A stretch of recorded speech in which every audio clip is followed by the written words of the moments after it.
Ils furent tous remplis de l'Esprit Saint. Ils se mirent à parler en d'autres langues et chacun s'exprimait selon le don de l'Esprit.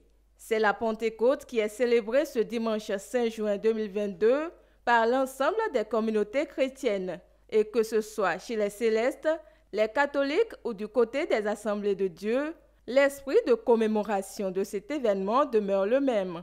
En réalité, ça nous permet de nous rappeler de comment est-ce que ces événements se sont déroulés en leur temps. Et cela nous permet, nous autres aujourd'hui, de nous resserrer dans les rangs pour ne pas connaître des comportements déviants. Le chrétien qui célèbre la fête de Pentecôte prend conscience qu'il n'est pas seul et qu'il y a une force, une puissance divine qui l'accompagne dans ce qu'il fait. Dieu donne cette puissance, pas pour les pasteurs, pas pour les prêtres, pas pour ceux qui prêchent, mais pour tout chrétien, pour pouvoir être fort aux persécutions et pour pouvoir être un chrétien efficace. Quant à la manière de commémorer la Pentecôte, elle diffère d'une confession religieuse à une autre. Depuis le dimanche dernier, nous étions au sous-temple et nous sommes en train de prier. Nous prions 7 fois dans la journée afin d'invoquer la clémence de l'Éternel. Nous sommes tous pécheurs. C'est à travers ça que l'Éternel va nous pardonner les péchés et doter chacun de nous donc de la force qui lui convient. Il y a les soirées de prière, il y a les enseignements. Je donne mon exemple par exemple. Depuis le mardi, je suis en train d'enseigner sur le bien fondé de la Pentecôte et que comment le chrétien doit se préparer pour chercher le Saint-Esprit. Il se cherche. Il y a en gros 3 manifestations.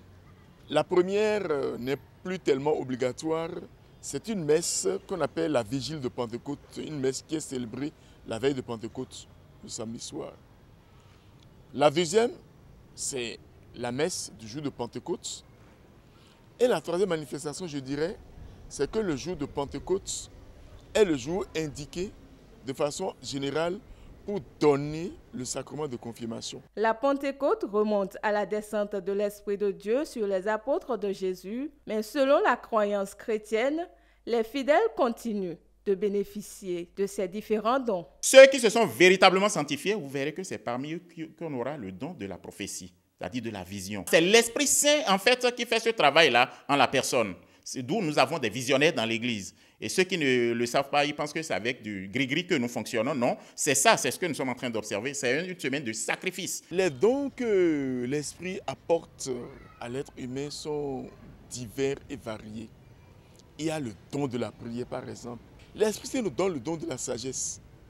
Ce que nous avons à demander aux chrétiens, c'est de vivre dans un esprit d'accueil de ce don de l'Esprit Saint. On ne doit pas banaliser la Pentecôte. C'est une commémoration assez sérieuse, importante, de taille, parce que la descente du Saint-Esprit concerne tous les fidèles. L'Esprit Saint occupe une place de choix dans toutes les communautés chrétiennes.